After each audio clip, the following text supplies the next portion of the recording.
Es evidente que la educación es uno de los pasos fundamentales para salir de determinadas situaciones, pero tenemos que ser conscientes que hay una inmensa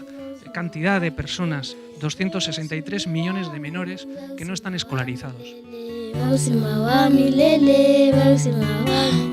La valentía y el tesón de todos estos protagonistas de esta magnífica y emocionante exposición, por lo menos intentando que el camino escolar de todas esas personitas no sea factible y no les haga más difícil todavía el acceso al derecho universal de la educación.